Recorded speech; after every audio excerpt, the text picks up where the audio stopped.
Now, the greatest radio shows of all time.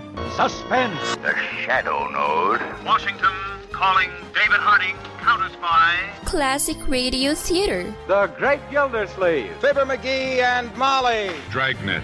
Gunsmoke. The Lone Ranger. Now, step back into a time machine with your host, Wyatt Cox. Good evening, friends of the Inner Sanctum. Thanks to those of you who made it possible through your donations at Buy Me a Coffee through classicradio.stream. We have picked up, as I said, some new episodes of Gunsmoke, and this is one of them you're going to hear today from 68 years ago, June 11th, 1955, an episode entitled Trust. And we thank you for trusting us with your classic radio. Thanks for tuning in on this Sunday. This is the 11th day of June, 162nd day of the year, 203 days remaining until we get to 2024. The Congressional Congress appointed Thomas Jefferson, John Adams, Benjamin Franklin, Robert Sherman, and Robert R. Livingston to a committee on the state in 1776. That committee was to draft a Declaration of Independence. 1898, U.S. warships started to sail for Cuba in the Spanish-American War. In 1927, Charles Lindbergh received the first Distinguished Flying Cross ever awarded. On behalf of his own people, who have a deep affection for him and have been thrilled by his splendid achievements, and as President of the United States, I bestow the Distinguished Flying Cross as a symbol of appreciation for what he is and what he has done upon Colonel Charles A. Lindbergh.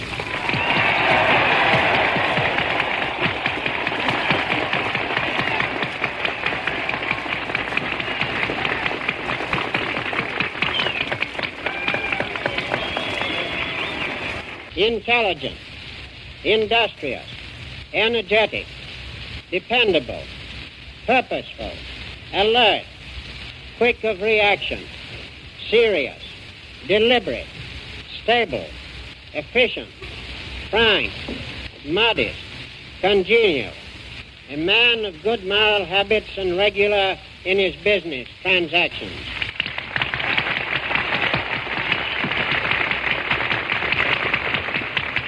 When I landed at Le Bourget a few weeks ago, I landed with the expectancy and the hope of being able to see Europe.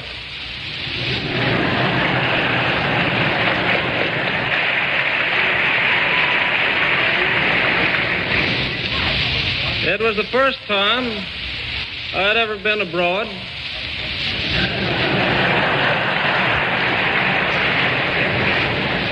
And I wasn't in any hurry to get back.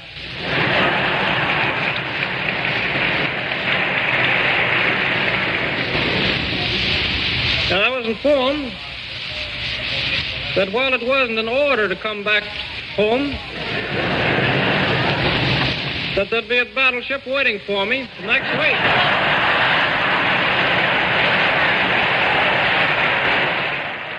Charles Lindbergh with President Calvin Coolidge. Since 1927, aviators honored with this medal have included World War II pilots President George Herbert Walker Bush, Senator George McGovern, and astronaut Gus Grissom, who flew 100 missions during the Korean War.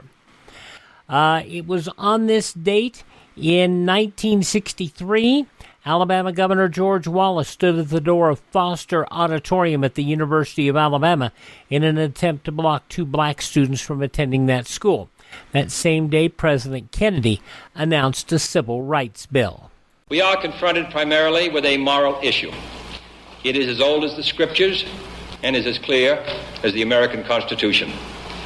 The heart of the question is whether all Americans are to be afforded equal rights and equal opportunities, whether we are going to treat our fellow Americans as we want to be treated.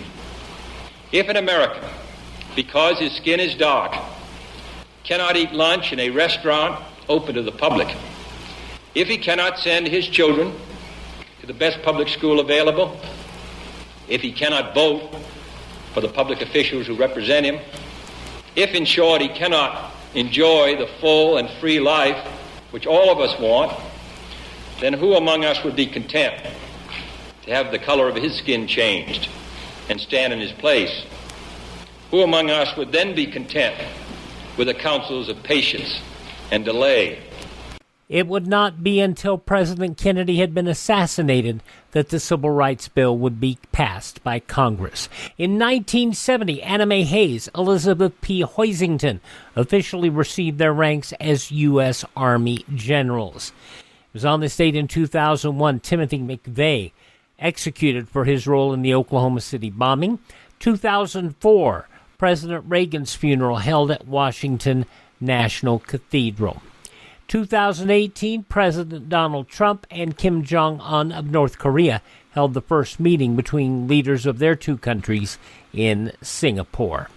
Among those passing away on this date in history, the founder of the Boy Scouts, Daniel Carter Beard, also singer Earl Grant, John Wayne, DeForest Kelley from Star Trek, also David Brinkley, Ruby Dee, Jim Ed Brown, and the American Dream, Dusty Rhodes. Much like John Wayne would say, he never played the role of a character. He just played John Wayne over and over and over. And Dusty Rhodes never played the role of a character. He just played Dusty Rhodes. And that's what made him real. And any wrestler that can be real and they're part of their true self has a greater opportunity to be successful. And Dusty was a part of pop culture, right? And he's an icon. And was he the greatest wrestler in the ring? No. But was he as good an entertainer and performer? Absolutely. And there was nobody that could get on the mic and make you remember what he said better than the Dream. You don't know what hard times are, Daddy. Hard times are when the textile workers around this country are out of work and got 4 or 5 kids and can't pay their wages, can't buy their food. Hard times are when the auto workers are out of work and they tell them go home. And hard times are when a man has worked at a job 30 years. 30 years. They give him a watch, kick him in the butt, and say, hey, a computer took your place, Daddy. That's hard time. That's hard time. An excerpt from one of the best promos he ever did. And, of course, before you heard that excerpt from Dusty's famous Hard Times promo, you heard J.R., Jim Ross. Dusty Rhodes passing away on this date in 2015, and you know he's got to be proud of both of his youngsters right now. Both proud of Dustin Rhodes and Cody Rhodes. Alrighty, born on this date in history, Gerald Moore, the actor. Also the original Sheik, Ed Farhat. Actor Gene Wilder. Judd Strunk, his great hit, A Daisy a Day. Actor Chad Everett from the TV show Medical Center. And comic Johnny Brown, who passed away last year at the age of 84. Let's see, also born on this date in history, Scottish race car driver Jackie Stewart is 34 today. Joey D of Joey D and the Starlighters, 83 today, and his Peppermint Twist. Adrienne Barbeau, 78. From All My Children and the Young and the Restless, Peter Bergman is 70. From House, Hugh Laurie, 64. From Game of Thrones, Peter Dinklage is 54. Shia LaBeouf turns 37 today. And from Gotham, Charlie Tahan is 25. Those are just a few of the people celebrating the 11th day of June as their birthday. If this is your birthday... Hi, we're the 4 freshmen, and we just want to say, Happy birthday to you! And from 68 years ago, June 11th, 1955, William Conrad, Gunsmoke. That's up next on this Sunday Classic Radio Theater with Wyatt Cox on your favorite radio station. Y'all asked for a lot of Gunsmoke. And so the good part is we acquired a significant collection of Gunsmoke through your contributions to our donations, our Buy Me a Coffee function at classicradio.stream. And I told you, when you buy us a copy, it goes toward two things: maintaining our distribution channels, and it also goes toward us acquiring additional collections. Y'all said you like Gunsmoke, so you're going to hear a lot of Gunsmoke this summer. All right, this episode of Gunsmoke is going back to June 11th, 1955. Gunsmoke was on twice at that point in time. It was on at noon, and it was on at 8 o'clock Eastern Time on CBS. This episode from 68 years ago today is entitled Trust.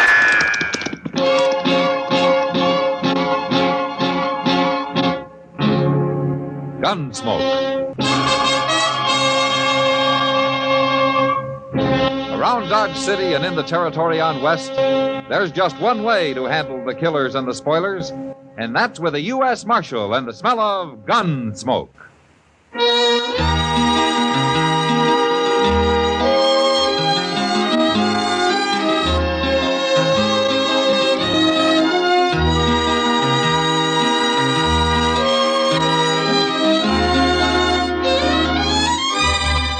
Gunsmoke, starring William Conrad. A transcribed story of the violence that moved west with young America.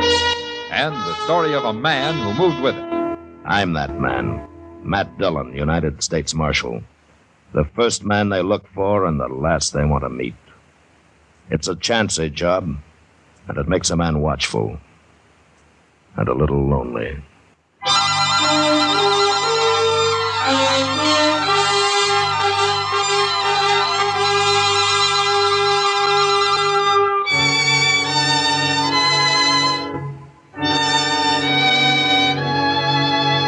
It was a 90-mile ride from Dodge to where Chester and I were taking cover behind a small knoll just beyond the Smoky Hill River. In front of us, hidden behind a horse he'd ridden to death covering those miles, was a stranger called James Nation. Nation had killed his man back in Dodge and then jumped on his horse and run north. It was a rough ride, and we'd caught up with him the hard way. My horse was dead from a rifle bullet, and Chester's was standing on three legs, crippled with a slug in the shoulder. One thing, Mr. Dillon, he's in as bad a spot as we are. Now watch him, Chester. He's moving. Now, wait a minute. Don't shoot. He's got his hands up. Yeah. Here he comes. He's giving up mighty easy. Oh, maybe. Let's go meet him. Better not try nothing. He'll die if he does.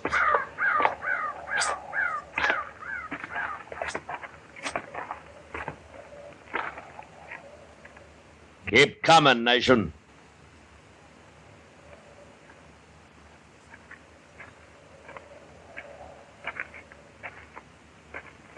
I put my hands down?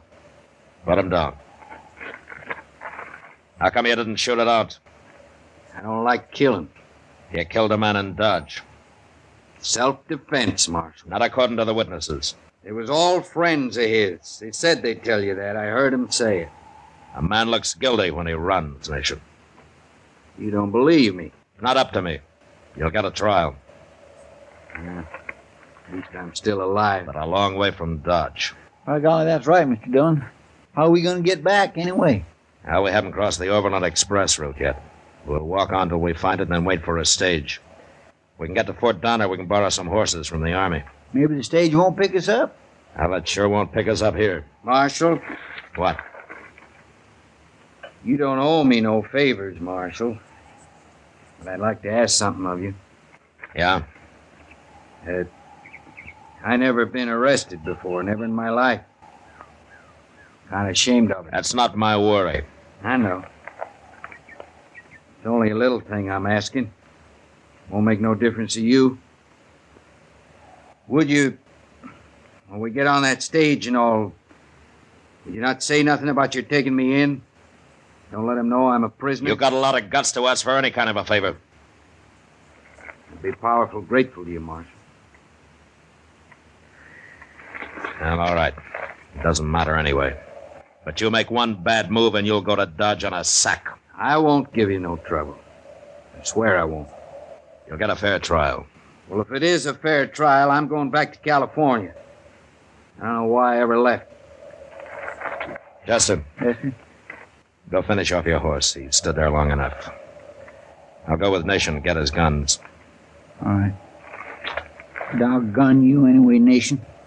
That was a mighty good horse you shot. I'm sorry. All right, come on, let's get going.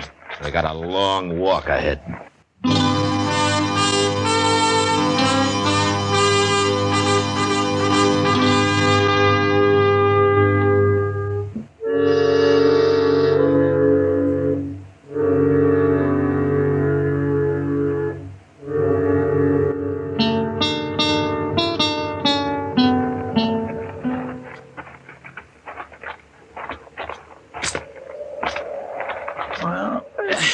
There's the road, Mr. Dillon. Right there, see it? Yeah. Well, that stage is headed right for us. We have to keep walking? I never heard of a stage driver who'd leave the road 10 feet for anybody. I guess you're right, Marshal. He sure must be mighty proud of that coach. Look how he's gone and painted it bright red. What if he won't stop for us? Road agents don't carry their saddles. The driver will notice that. If he's awake. Driving 6 horses ought to keep him awake. Yeah, but not sober. Yonder they come.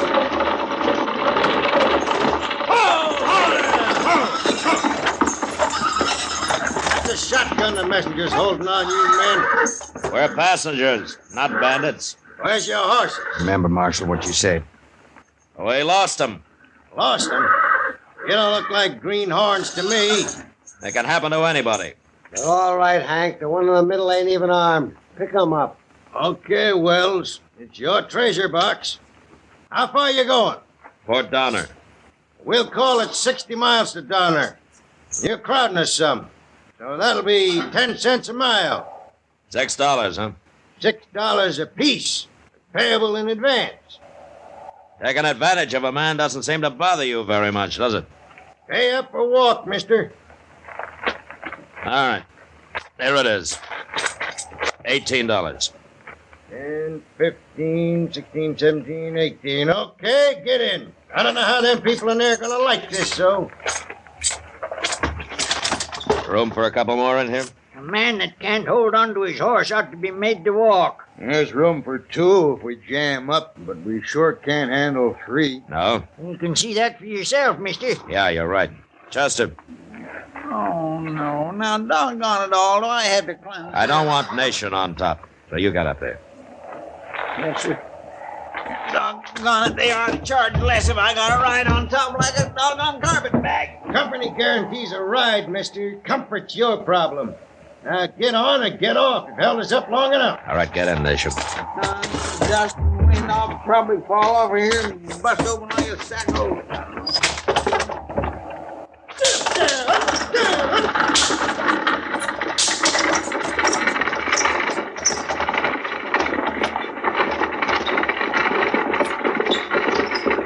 What'd you say your name is?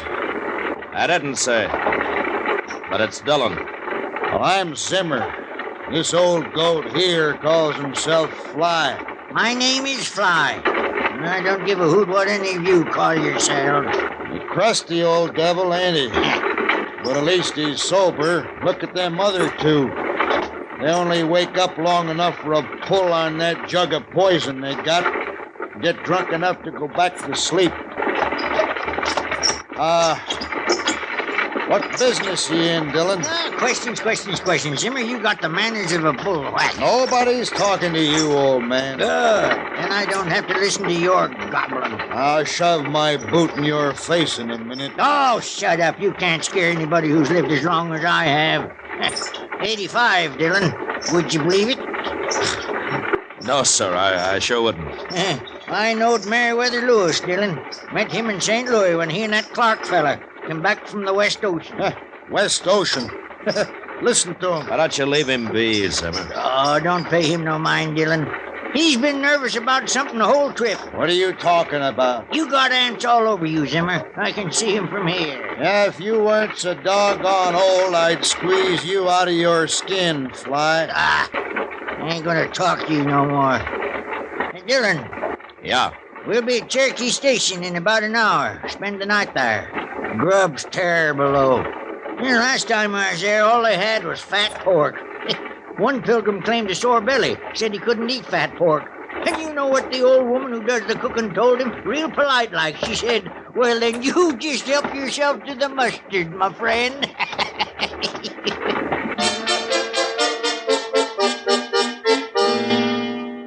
June 11th, 1955, Gunsmoke on Classic Radio Theater with Wyatt Cox. The news from 68 years ago today and the conclusion of Gunsmoke follow these messages from your favorite radio station.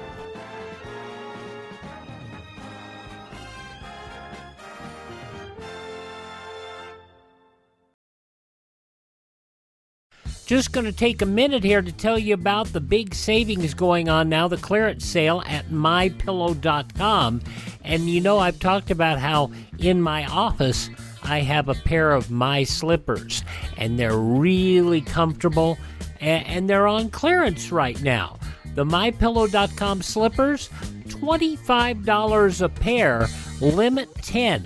And I would buy 3 or 4 more pairs. Unfortunately, they're out of my size. They also have sheets, pillowcases, clothing items, all on special right now. Go to mypillow.com, click on the clearance tab at the top of the page, use my promo code Wyatt, or call 1-800-928-4715. Limited sizes remaining in the MyPillow slippers, limited colors on other items. mypillow.com, clearance tab, promo code Wyatt, 1-800-928-4715.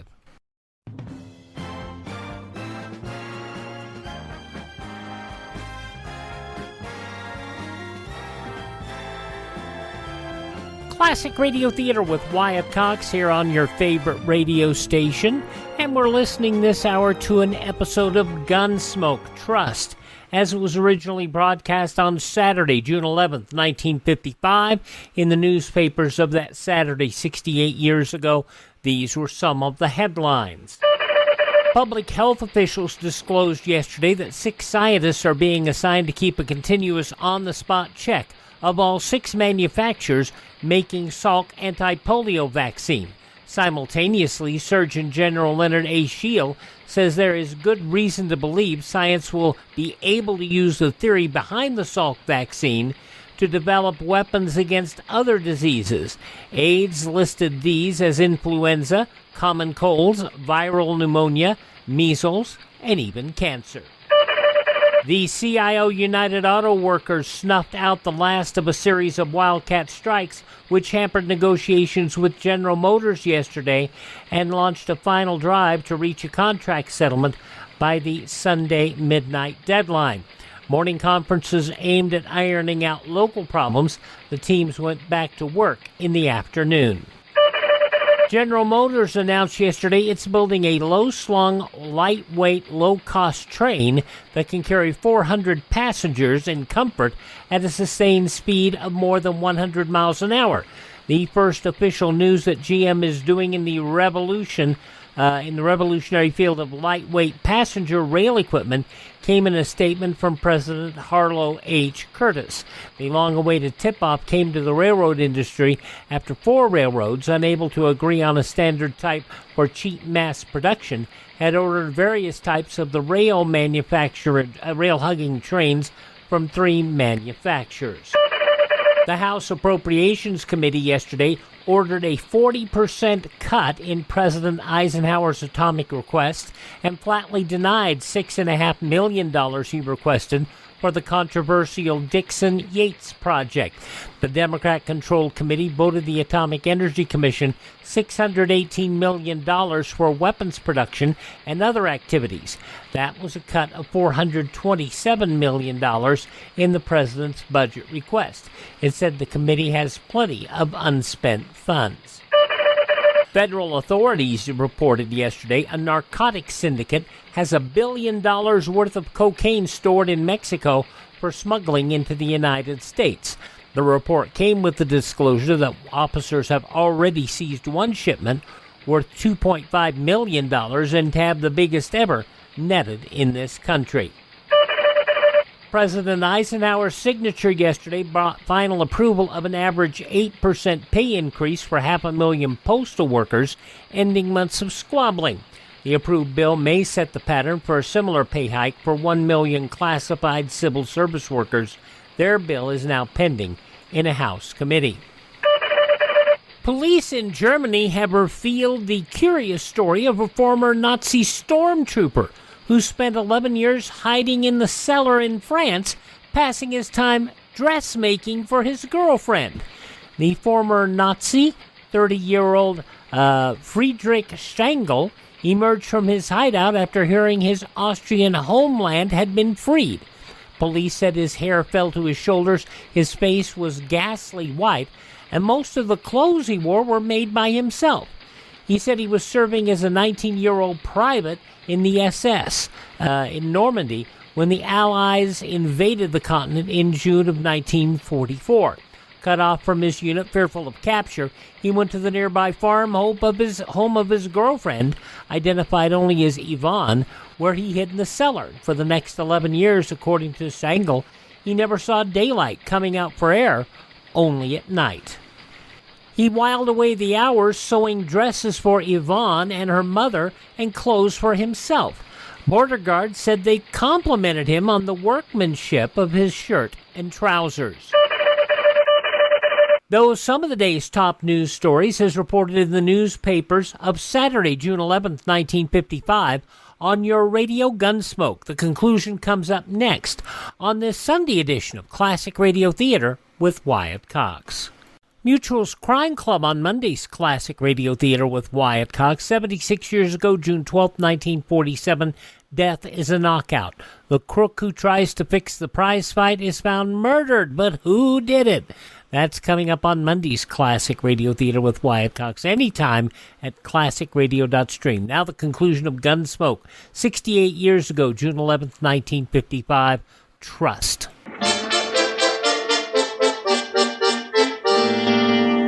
Cherokee Station was a long, low mud hut with a flat roof, thatched and then sodded. The one room served as an eating place in the daytime and a bunkhouse at night. It was hot and stuffy inside. And after a dinner of fat pork and mustard, old Fly hadn't been lying. Chester and Nation and I went up to the corral for a breath of air. Phew. My, I hate to think of spending the night in that place. Well, a fellow could drown in that air. I'll bet that stock tender ain't washed since the day he was baptized. Ain't it awful? Don't worry about it. We'll sleep outside. Good. But half the night you're going to stand guard over Nation, Chester. Well, I ain't going to run away, Marshal. No. You ran once. All right. I'll tell you something.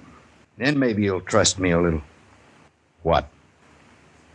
You want to know who Zimmer is? I mean, who he really is? Go on. Name's Art Carp. How do you know? I seen it under his picture. It was tacked on a pole out in California. I think the reward was $500, but I ain't certain about that. But you're sure it was his picture? Of course I'm sure. Everybody was talking about him for a time out there. He's real clever, that Carp. Now, how's he clever?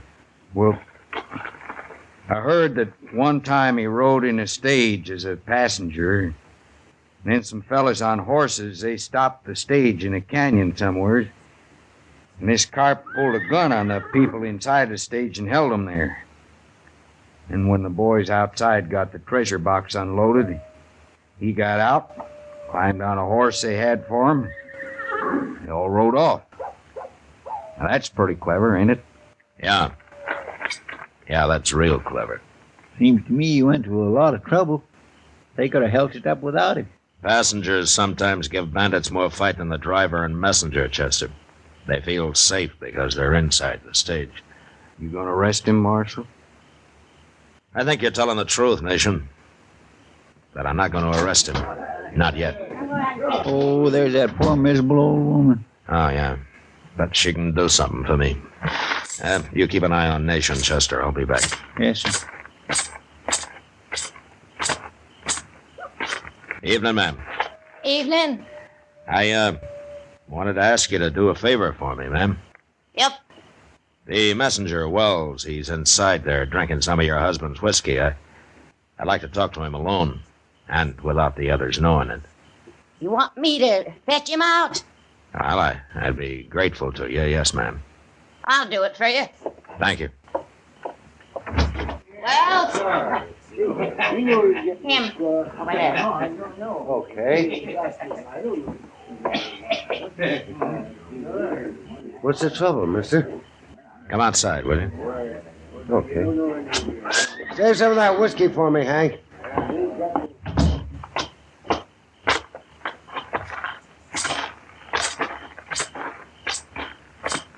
Yeah, this'll do. Tell me something, Wells. How long you been riding the shotgun? 2 years. Not that it's any business of yours. What'd you do before that? Army. And that's the last question I answered. And I'm just trying to find out if you can handle yourself. You keep nosing around, you'll find out. Look, Wells, I think you're a good man, and I sure hope I'm right. Who in thunder are you, anyway? You know my name? It's Dillon. Matt Dillon. I'm a U.S. Marshal, Wells. A U.S. Marshal? Prove it. Well, I'm traveling light. I got nothing on me to prove it.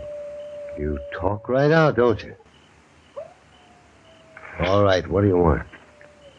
How much you carrying in your treasure box? Hey, you really do move in, don't you? You either trust me or you don't.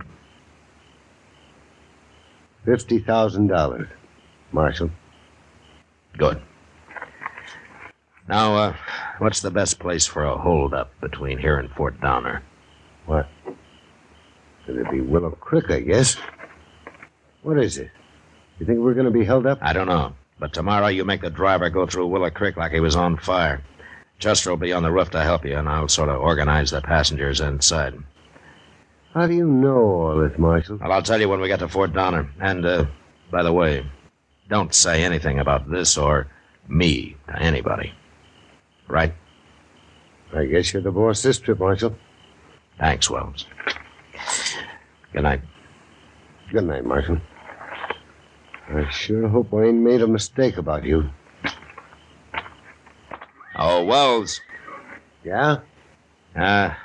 Take it easy with that wagon yard whiskey you're drinking in there, huh? I've heard of that stuff freezing solid on a cold night. Oh.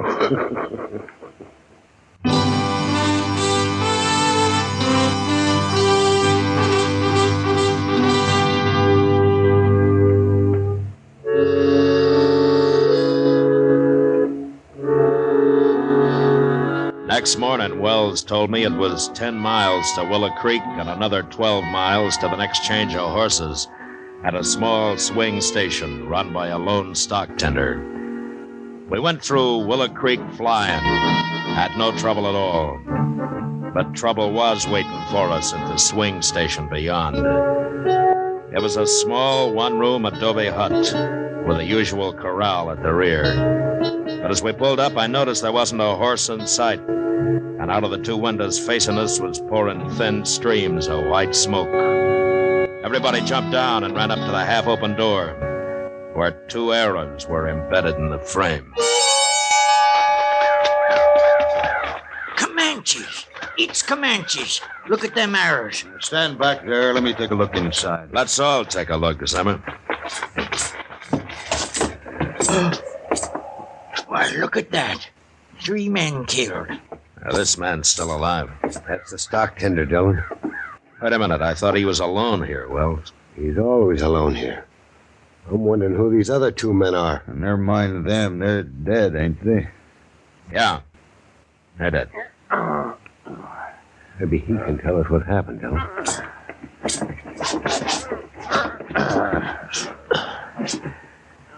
It's all right, fella. The stage is here. Those Indians, never even heard them. Who were the other men?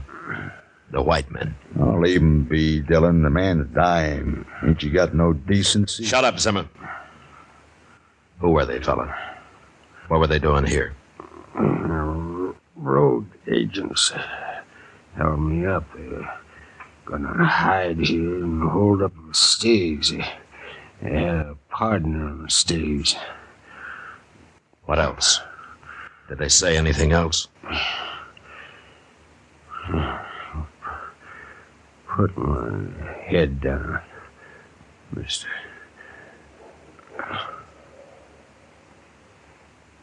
Dead, huh? Yeah. Here now, Simmer, what are you doing? Get that gun out of my back. Shut up, Fly. First man draws a gun, I'll kill the old man here. Turn him loose, Carp. There are too many of us here. Take it easy, Dillon. This fool's nervous. You come closer, I'll kill him. He means it, Dillon. All right. What are you going to do now, Carp? How'd you know my name? I know more than your name. Well, it don't matter. I want you men to walk out that door, one by one. As you pass by me, I'm going to take your guns. Get started now. What do you think, Dillon? We better do it, Wells. All right, men. Let's do what he says. That's better. You first, Dillon. Sure.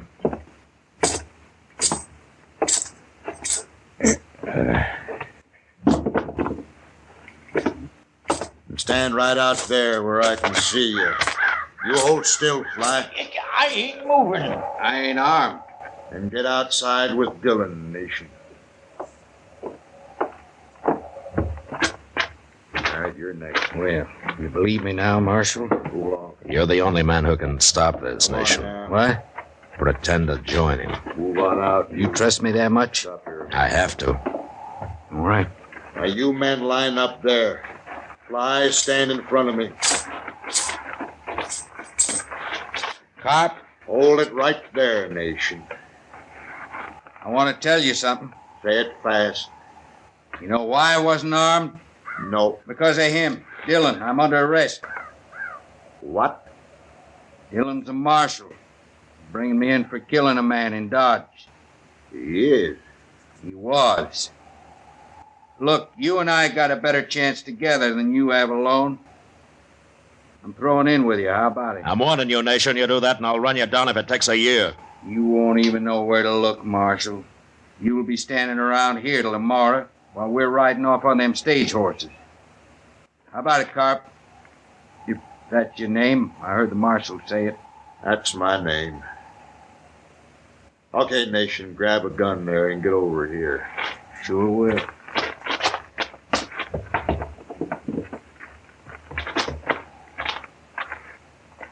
Here, you hold the old man, Nation. I'll unharness them horses. Sure. Now don't you try nothing, Fly. I'll shoot you as quick as Carp would. Carp. Stay where you are, Marshal. I want your gun, Carp. Are you crazy? No. You ain't crazy. Don't turn around, Carp. I'll shoot you if you do.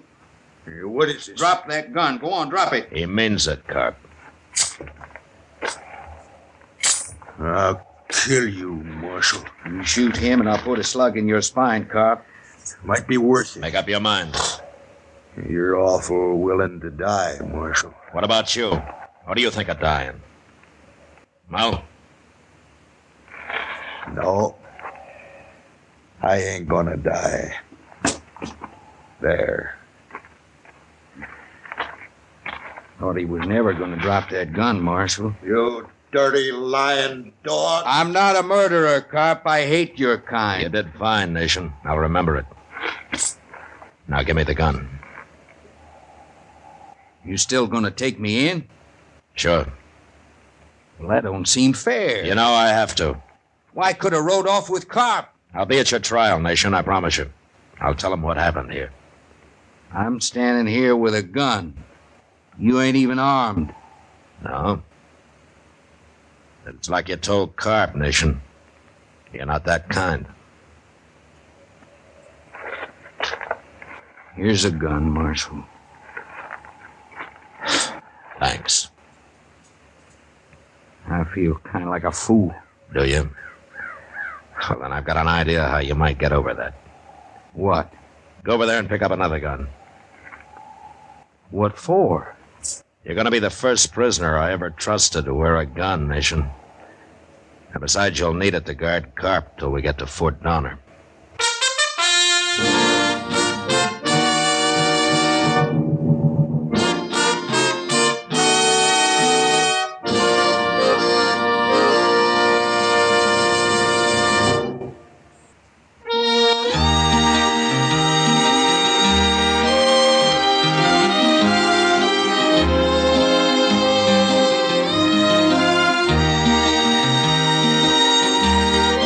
Gunsmoke, produced and directed by Norman Macdonald, stars William Conrad as Matt Dillon, U.S. Marshal. Our story was specially written for Gunsmoke by John Meston, with music composed and conducted by Rex Corey.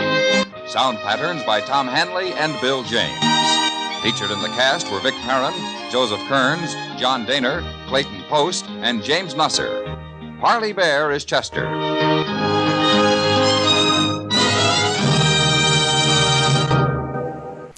68 years ago, June 11th, 1955, Gunsmoke here on Classic Radio Theater with Wyatt Cox.